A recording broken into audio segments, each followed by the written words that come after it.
Welcome to Arise Life, a community of believers being equipped, empowered, and released into their destiny. For more information, go to ariselife.org or follow us on Facebook, Twitter, or Instagram. But Masha actually started things off for us. As you guys remember, 2024, we had a word over that. Can we pull that up? The year over 2024 was these 4 seasons of fire, rain, flood, harvest. And the interesting thing is we saw so much of that come to pass, but not how we expected. And as we've been praying into 2025, 2 things that have come to mind. And I'm going to say this out. Masha started it in one way of thinking. I'm going to continue it in another. But I want to say this is the backdrop for 2025. Okay? I see a chasm opening. On one side is fear, and the other side is hope. On one side is fear, the other is the voice of the Lord. And that chasm is going to open. And what you're going to find is little by little, moment by moment, you have to choose either to trust God or trust fear. To fear God or fear the world. Fear God or fear the things in our life. Trust God, listen to his voice, or listen to our own fears, our own self-protection. And with each of those little baby steps, the chasm gets wider and wider and wider. And by the end of 2025, you will see one group of people who have, by little baby steps, moved so far into the things of God, and the rest who have moved so far into fear. We saw this happen during COVID. I constantly said, how do we, in the middle of COVID, manage to pull off a conference when everybody else was closed down for a year or 2? And I realized it was 1,000 baby steps of obedience to God. God's not looking for leaps off a cliff. He's looking for little baby steps of obedience. And so I'll say this again, fear on one side or hope on the other. Now, the problem with the word hope is the word hope is a very wussy word. Masha hates the word hope. She's like, give me something I can sink my teeth into. Give me something real. And as I was asking the Lord, what do you want me to know about hope? The Lord kept giving me this verse from Ephesians chapter 4. There is one body and one spirit, just as you were called to one hope when you were called, one Lord, one faith, one baptism, one God and Father of all, who is over all and through all and in all. Have you ever read a verse and you're like, that really means a lot, Lord? I would love to know what, right? There's so much in there. And as I began to lean into it, God began to show me things. I was like, Lord, what does that mean? I felt like he said, we actually need to walk through the book of Ephesians at the beginning of this year. So there's your homework.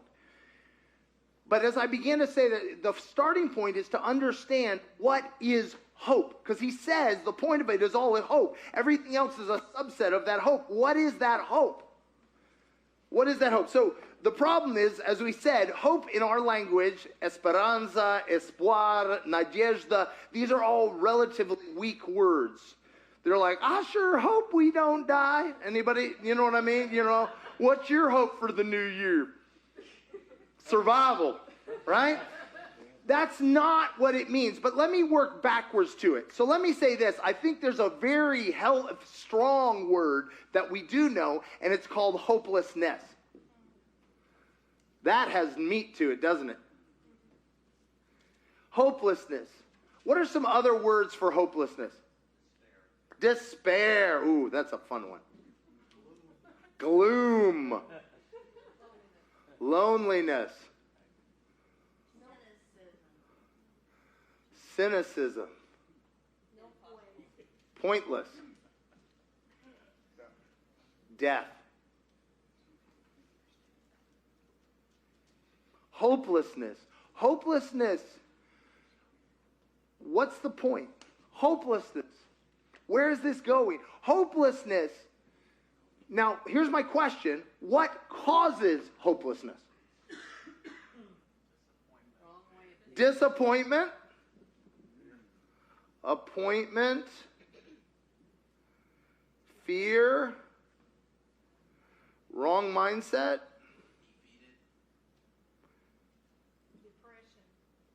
Defeat. Failure. Depression. Okay, let's stop here. This is not... Well, happy 2025. Depression. Okay, so here's the problem with hopelessness. Hope deferred. Hope deferred. Hope deferred makes the heart grow sick. Okay. Let me stop here before we really go to hell.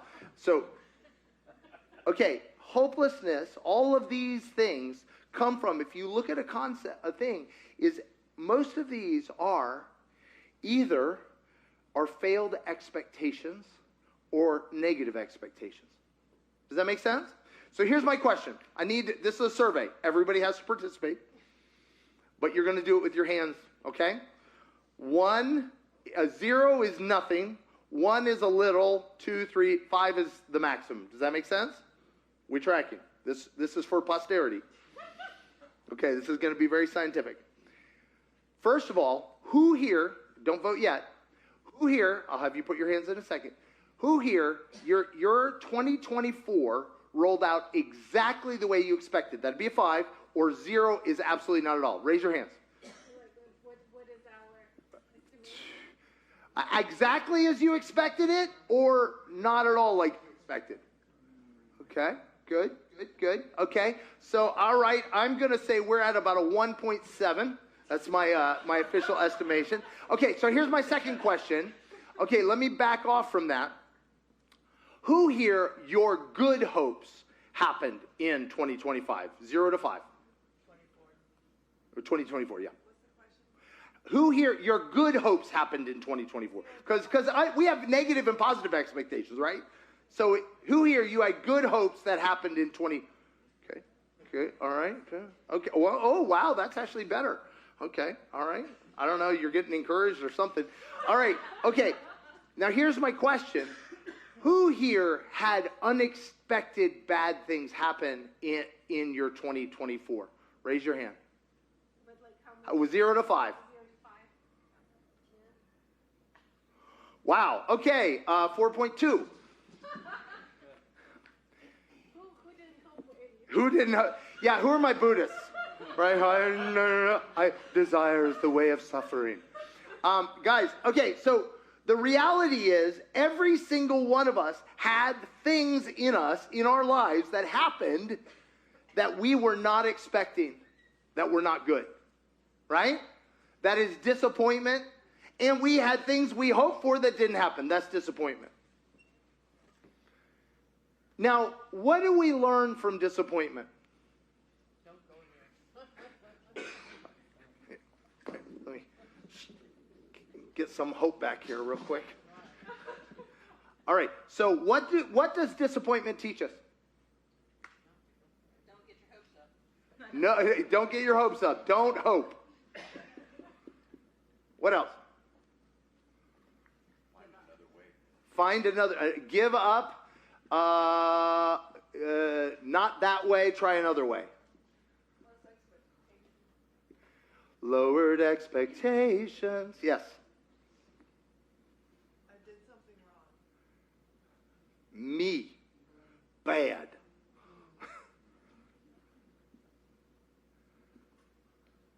What else? Failure's not the end. Wow. I want to hang out with you.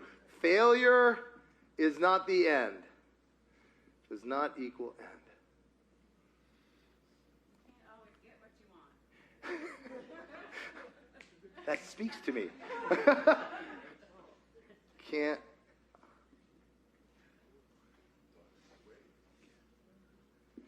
All right.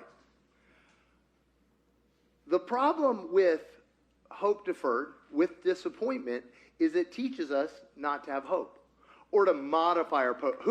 I'm going to have smart hope. No, anyway, okay. All right. Okay. Who here, you date someone, it goes really bad.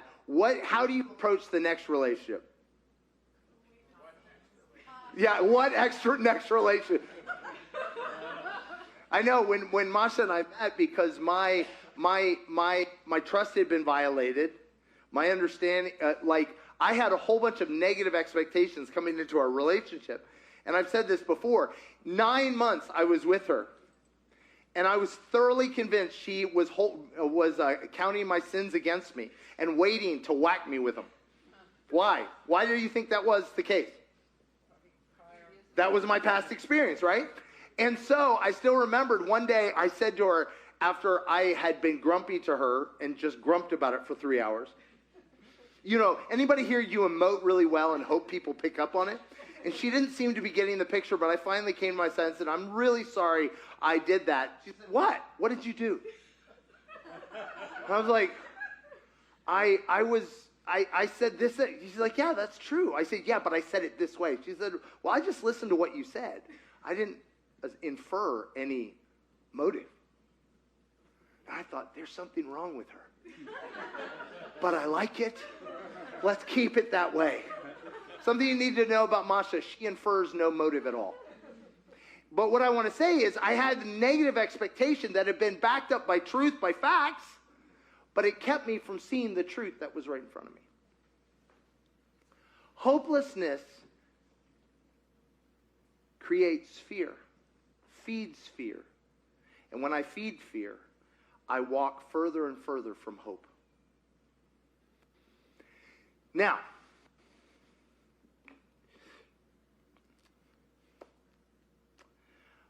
we said, don't hope, lower expectations, right? So, therefore, hope must be what? Expectations. Right? Okay. Expectations fulfilled. Right? So, hope is going to be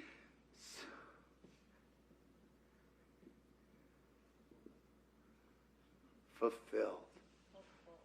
Right? Expectations fulfilled. Who here has gotten a word from the Lord and your heart resonated with it? You knew it was God. And then it didn't happen. And then you got a little further from it and you started to realize there was the word of the Lord and then there's all the stuff you put around it. You know what I'm talking about? Your expectation of what it's going to look like. Like a bill going through Congress. Yeah, ends up with a whole lot of pork, right? Who are my people? You're like, I hear you, Lord, right? I'm going to bless the world through you with finance, so I'm going to be rich. Not necessarily. Hope is not expectations fulfilled. Why? Because that road leads down the road to hell. Why? Because our expectations are always what? Amiss? Too high? Our own? Selfish?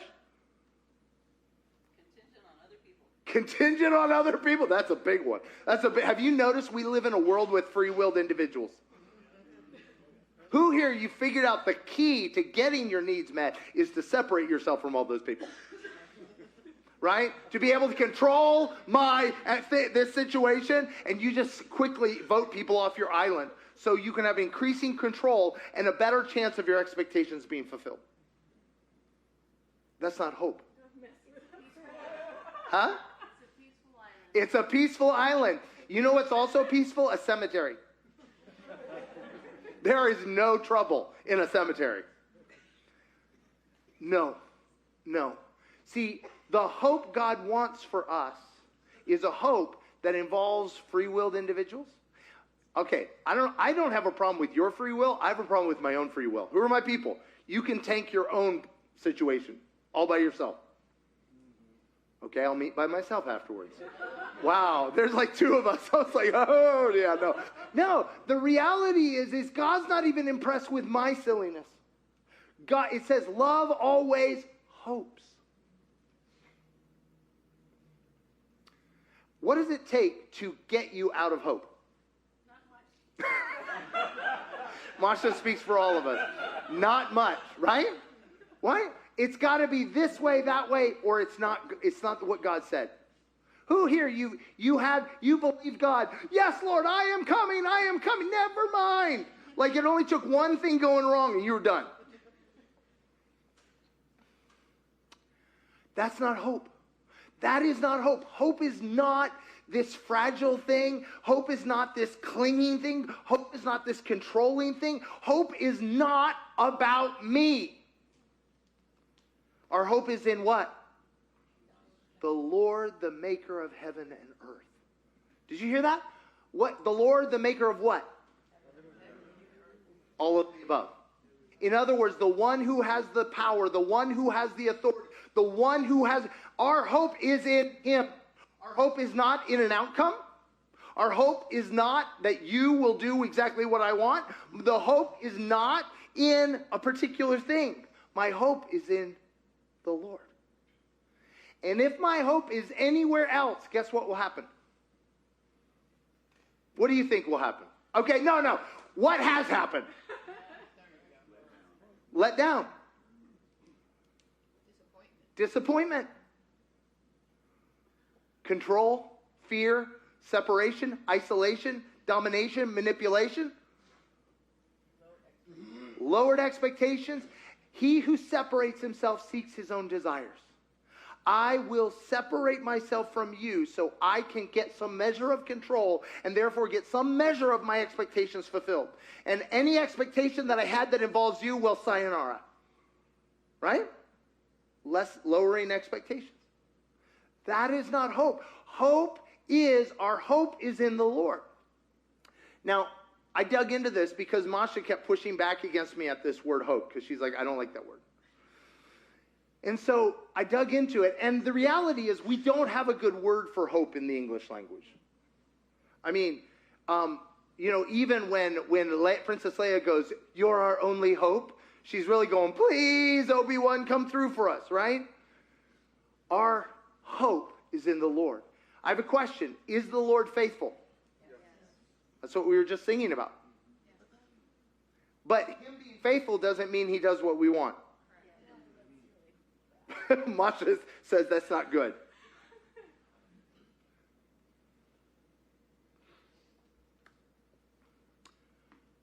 His will for me is good. My hope is in the Lord. So what is hope? As I dug into hope, hope is this. Hope is actually not a future thing, it's a present thing. Hope is a present tense experience. Experience. It's not a thought, it is an experience. It is an experience in the present that is a small taste of the fullness that God has promised. Now, what does the enemy do if you only have a little of what God has promised? What does the enemy tell you? You have none. What else? That's all there is. There's not enough. No more is coming, right? God says, if I give you a little, I don't change. So if I give you a little, you can expect the whole meal deal. When?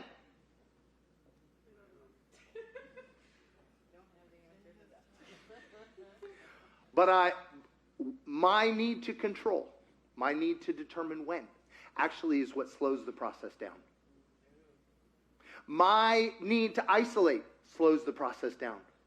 You know, one of the things, I've shared this many times, but the Lord said, there's several things in your life that you struggled with through the years. You wouldn't struggle if you would avail yourself of the grace I've provided for you in other people. But you're trying to solve these things on your own. Isolation slows the process down. He is faithful and true. But my inability to trust him and to trust others is part of what separates me from the means of grace he's providing. But I have evidence that proves that's a good idea. Who are my people? But hope is this foretaste. It's the small taste, the experience of the fullness. Now I have a question. Who here has been struggling with something physically and somebody next to you who wasn't suffering from it as long as you got healed? How does that make you feel? Okay, you are struggling financially, and the next person over who utterly doesn't deserve it gets their financial breakthrough. I told this, we had this situation. We came back. We're missionaries, by the way. We're awesome. We're amazing. We come back to the States. We're leading a group. led this girl to the Lord, and she was struggling. They were foreclosing our house. We prayed for her. Her husband won $1 million. He wasn't even a believer.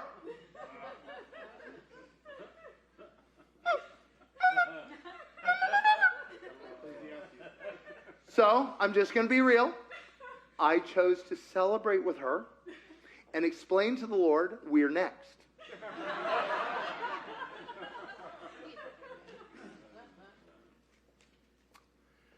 What he did for her was a revelation of who he is, but he's not a magician that repeats what he does. He loves us each individually where we need it, not according to our list of demands. And so God, you know what God did? He provided for us every step of the way. There was 3 years in which we made $28,000, lived off of 35, and never went into debt. Yeah, I don't know how that math works either. I still haven't been able to figure it out. God's like, I provided for you. I'm like, that's not how I wanted it. I prefer the $1 million route. Thank you very much. But see, every single time we experience his nature, his goodness, it's in seed form that is of the fullness that is to come. That if we will allow him to nurture it in our lives, in the midst of community, he will bring those things to pass. But here's the problem. Do you know that the calling of God that he has on your life, that he is after, the things he has for you, you know what they are? They are for you to be one with one another and one with him. That's his number one goal. Now, who here, you're like, God, if you do this, I'll never ask for another thing. Guess what? He won't give it, because the whole reason he wants you to ask. He wants a relationship with you. He will not sell out a relationship with you just so you can get what you want. He'd rather you suffer without it than to get it and walk away. Because remember, what did the prodigal son? He got what he wanted and walked away. And the father was brokenhearted. So, if we are to lean into hope in 2025, what does that look like? Well, Masha already laid the groundwork. Hope is to listen to the voice of God in each situation. Now, to listen to the voice of God, we talked about this over and over again through 2024, but I'm going to bring you a remedial program right now. You ready? To listen to the voice of God is not to dictate what he talks about. Right? Who here comes to God with an agenda? What are some of our agendas? Finance, family. Finance, family. What else? Provision, yep. Okay, you guys don't come to Jesus with agendas? Something real specific sometimes. Very specific. Okay, anybody justice? Nobody? Okay, justice? Wow, it has really gotten awkward. I'll just fill it in for you, all right? Anybody crying out to God for healing? Anybody here crying out to God for a relationship sorted out? I'm sorry, for them to see the light? Get them, Lord. What else? Salvation for children? Yeah. Vengeance? Yeah. Yeah. Vengeance? So, here's the problem. Who's God? The answer is God, okay? Who is not God? So who's the one who should be dictating the conversation? Who has all wisdom? Who has all knowledge? Who knows what's best? Josh is like, me? No, God, yes. Right? Right? But we're like, nah.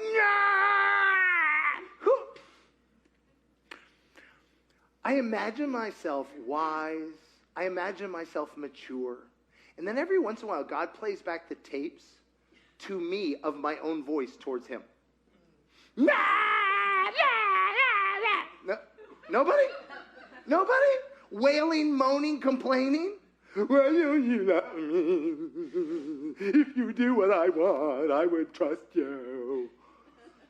There is something about it. But God says, if you will trust me. See, hope and trust are tied together.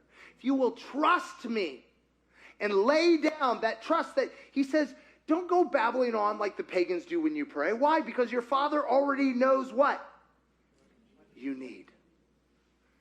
And built into that is that he cares.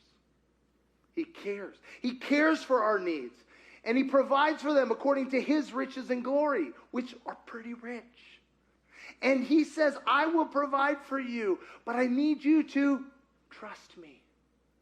And hope means to say, I lay down my expectations. I lay down my demands. I lay down my requirements. I lay down how I thought it would go. And I turn to you and say, God, what do you want me to know? What do you want me to do? What do you want me to know? What do you want me to do? Now, I've said this before. God is never silent. He really isn't. He's the Word, for heaven's sakes. He's talking all the time. The problem is 99.8% of the time, yes, that's statistically accurate, he is not talking about what we want to talk about. And the other 0.2%, he's not talking about it the way we want him to talk about it. He's not silent. He cares about our needs. Oh, how he cares for you. He cares. But as long as we have an idol of our needs being met at our way, at our time, guess what? We will be left doing it on our own, and we will delay the process. Do you know God desired for Israel to do what? For every person to be a priest unto God. Do you know what? For 1,500 years, they walked away and said, we'll take law instead. Then we end up in Hebrews where we are each, what are we? We are a nation of priests. Each of us is a priest. He wanted it, but they delayed it 1,500 years. Could the delays in our life not be God's fault? And not even everybody else's fault. But God says, I will bless you no matter what. You guys remember Abraham went out with Lot? He wanted Lot to be his son. Lot didn't want to be his son. Lot said, And so Abraham said, okay, I'll let you go. And God said, I'll bless you no matter what. Even though Lot took the best land, I'll bless you more than all those. See, God is going to bless you even in the midst of people making bad decisions in your life. If we will let him be the one who brings justice. And we don't have to manipulate, dominate, and control. If we will trust God and say, God, I trust you. Because you are my hope. You are the one. I have tasted and seen that you are good. And so I'm going to trust that the future you have for me is better than the one I could manipulate and make happen myself. But do you know what we first have to let go of? The entire story we have of our lives. Anybody know what I'm talking about? What parts of my story of my life might I have to let go of to be able to hear God speaking over my life? Huh? All of it? Pretty accurate. If we can drill into it a little bit, what parts of my story do I need to let go of? I'm a failure.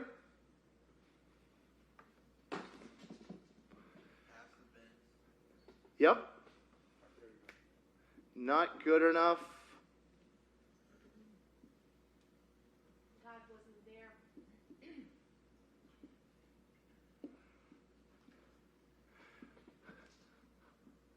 God was absent. You failed me, God.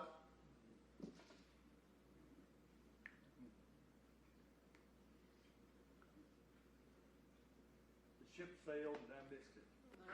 Too late.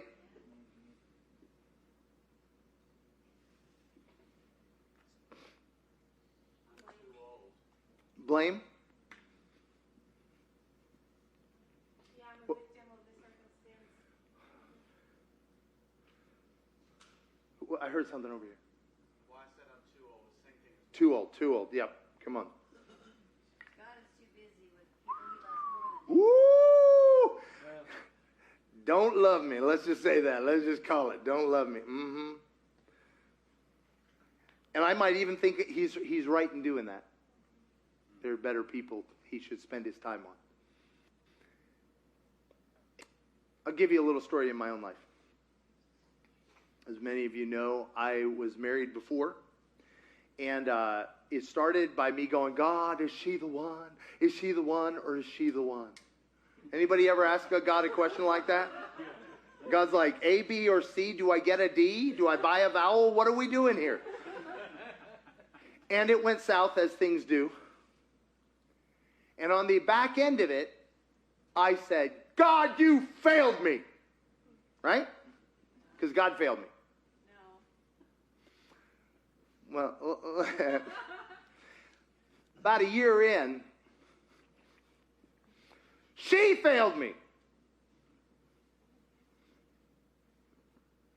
A couple more years in, well, maybe I'll try trusting you a little bit. Well, I don't really trust you. And then I was like, well, I will trust that you're good, but I can't hear you. About 8 years into this, I finally came to the point where I realized God had nothing to do with this. I was an idiot, and I wasn't trying to listen to God as much as I was trying to make him say what I wanted. Funny how the narrative changes with time, doesn't it? Anybody have some stories like that? It used to be everybody was against me. Now it's really I'm just a failure. Used to be everybody was out to get me, and now I really don't deserve success. See, hope in the Lord, the maker of heaven and earth, not in my abilities, not in my skills, not in my own understanding. But God, what would you have me know? What would you have me do? Now the problem is, you might find yourself in a place where all you've got is ashes. Maybe you look around and it's ashes. I'm not going to ask you, but I'm pretty sure we could get below 2.5 if we raise hands on how much of our life is ashes. What do I mean by ashes? I mean, I expected this, I got this. I had this relationship, now I have nothing. I had this opportunity and it failed. I stepped out here and I wasn't adequate. I stepped out here and trusted and they fell through. Whatever it is, ashes.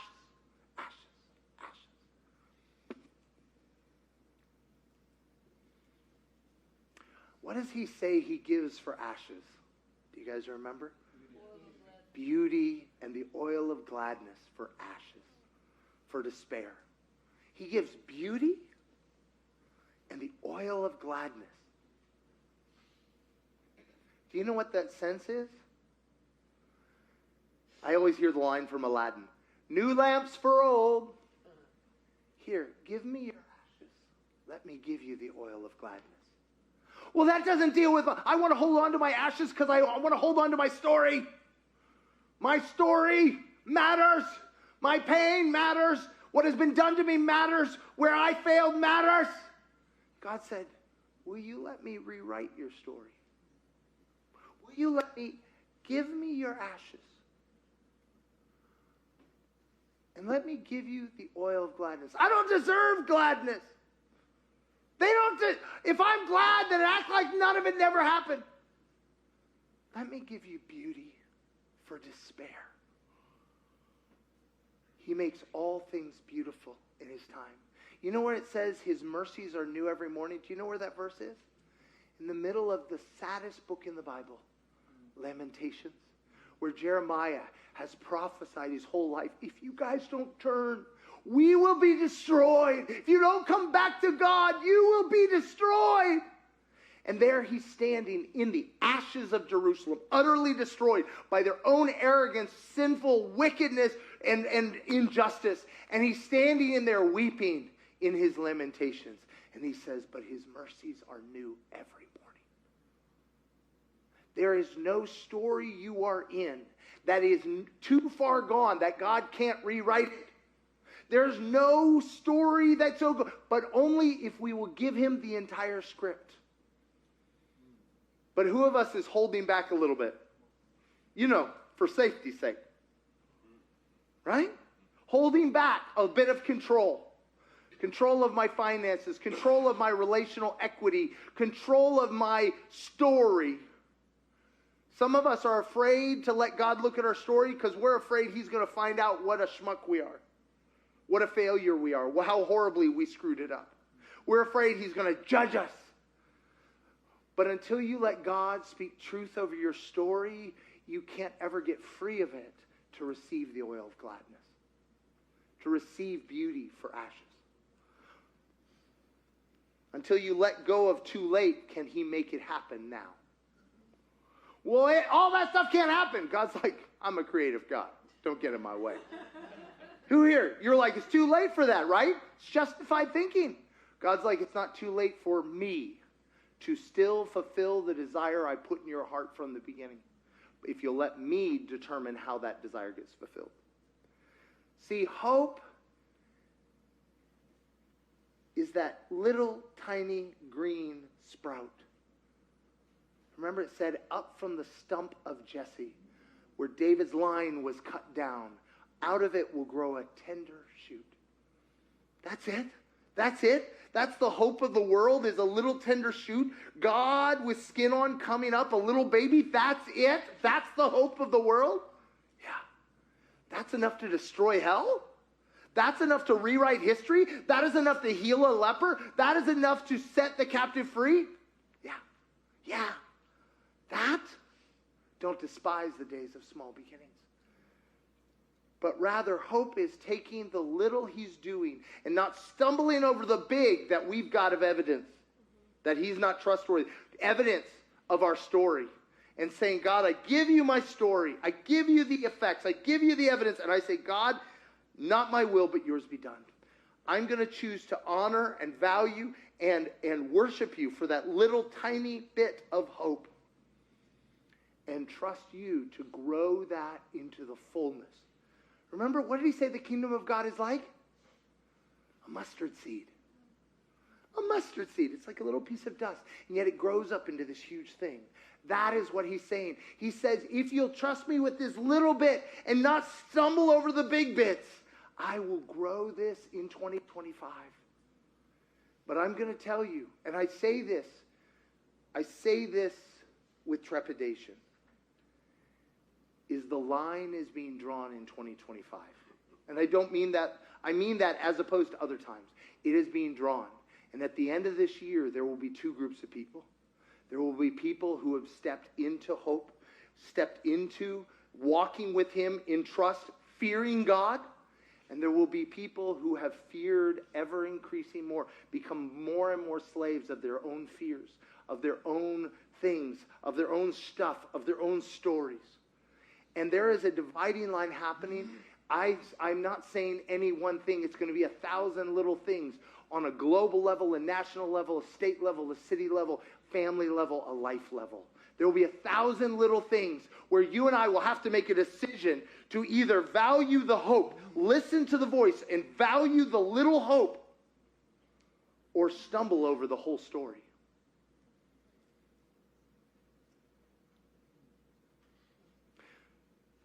So here's where I want to end. Every single one of us has a grave. A grave. A place where God is not good. At least that's what the story is. He's not good here. It's too late here. There's no hope here. Not here. I would submit that's where God wants to meet you today. That's where he wants to meet you. It could be in your finances. It could be in your relationship. It could be in your marriage. It could be with your kids. It could be with your parents. It could be with your job. It could be with your future. It could be with your career. It could be with your employees. It could be with your health. It could be with your sexuality. It could be with your addiction. I don't know where it is. But whatever it is, that is more powerful than God. And today, he's inviting you to lay it at the foot of the cross. He's either God of all or God not at all. But you know what that also means is surrendering how he addresses it. surrendering what he does with it. You might surrender and say, God, what do you want me to know about this? And he might say, nothing. Let's go talk about this. And trusting that he is working even on that. But I'm not going to let that be a barrier between me and God anymore. I'm going to lay it down. I'm going to trust you, God, that you're going to that it matters to you, and you're going to bring resolution and resurrection into that area in a way I can't imagine. I'm going to lay it aside and say, God, what do you want me to know about? I'm not going to let that be my stumbling block anymore. I remember for me, with my leg, year upon year after year of ever increasing pain. And you get to the point where you start going, who sinned, this man or his parent? Like, what am I doing wrong? How am I messing up? What's wrong with me? Or maybe I need to just find the person with the right mojo. Or maybe this, or run to this place, or do this, or do that. No. I remember at one point I was doing that, and I'm doing the dance, and I'm screaming out to God, and da-da-da-da-da. And God simply asked me, Peter, why do you want to be whole? That's the dumbest question I've ever heard in my life. Where's your compassion, Lord? I said, why do you want to be whole? And I was like, cause. He said, why do you want to be whole? And I sat with that question for a month. I don't know. I mean, every answer I come up with, he's like, that's not it. That's not it. And then I remember one day, Danya was coming, running towards me. And I was like, no. Because if she grabbed me, I'd fall over and maybe both get hurt. And I was like, God, because I want her to see your goodness. And he said, that's an awesome reason. Let's go with that. I'm not saying that's your answer. I'm saying God also wanted to take me on a journey where all my reasons died so that I could get his heart for the situation. Let's just close our eyes. Father, we each have a grave. We each have an area. We each have an issue of disappointment and despair and hopelessness. We have a place where, if we're honest, we don't believe you've been good. And if we're honest, we're not okay. God, I ask right now that you would speak into our darkness. God, we come with these graves, and we say, God, we give you these graves. We give you these dead places. We give you these places of offense and fear and frustration. And we say, God, what do you want me to know about this?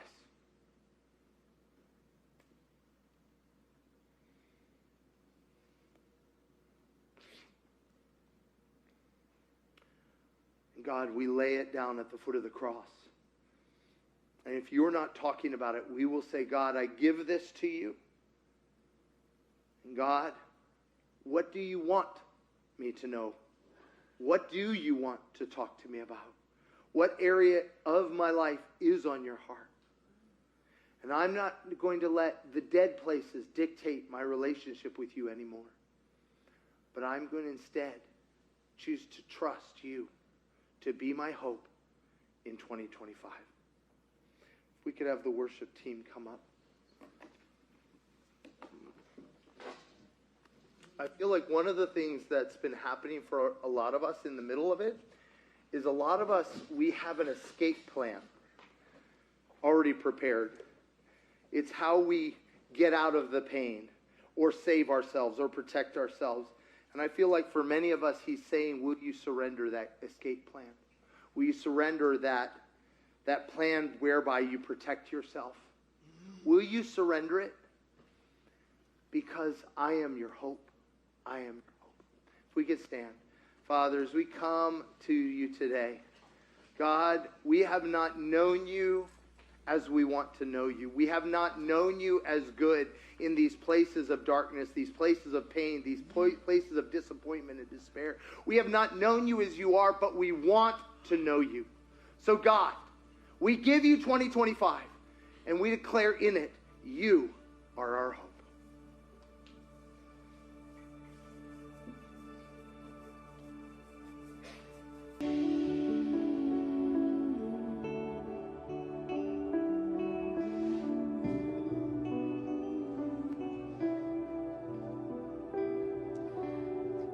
Jesus, thank you that you are making beautiful things out of things that are not. Thank you that you are bringing beauty out of ashes. Oh, I just kept hearing this phrase throughout the song. That many of us have been through a decade of humbling. It's like, oh, that hurts. That's just not a good word, Jesus. But I feel like he's saying, like, this is exactly where I want you. Humble and low and beautiful. I just feel like he's saying you humility and you not knowing is so much more lovely to me than all of your previous ideas and pride. I just keep seeing in this last season, the only picture he shows me over and over is this dirty little seed in his hand, dirty hand and a dirty little seed. But he goes, don't you see it's real? The seed is real, it can reproduce. And I get a sense like all the seed was gone like to GMO and like it was all not reproducible, it was not real. It produced that shiny fruits, but they were not real, they could not reproduce. And I feel like he says over and over, can't you see it? Can't you perceive it? This tiny little seed, this tiny little dirt seed in my hand, it's real. It has DNA in it that reproduces. It has life in it. And I feel like that's you and I this morning is just that seed in his hand. He's saying it's not much to look at, but it's real. It's not a whole bush, but it's real. Whew.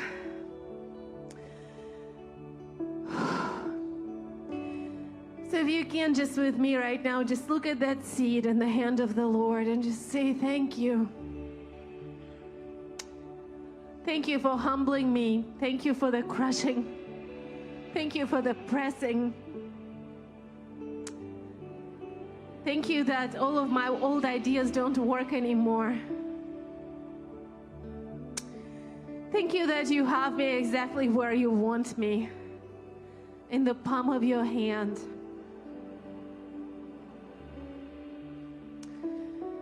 And so I just surrender myself to you, Jesus. Afresh and anew, just tiny little seed to produce a harvest. To produce a harvest in this year. Jesus, we do not despise the small beginning. We do not despise that tiny little seed. Thank you, Jesus, that you are planting us this year to produce something new, to produce something fresh, to produce something you have been longing for 2,000 years. We just surrender to you. If the prayer teams can come up, if you need prayer for anything this morning, they're here for you.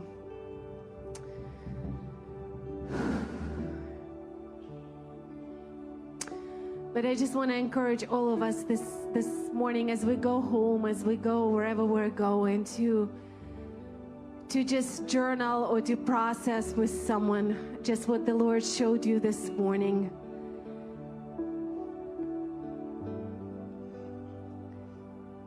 Just this new beginning, this tiny little seed that He has, that He's going to grow multiple harvests. Just share it with someone, what He has shown you. We love you all so much. Happy, happy New Year. For more information, go to ariselife.org or follow us on Facebook, Twitter, or Instagram.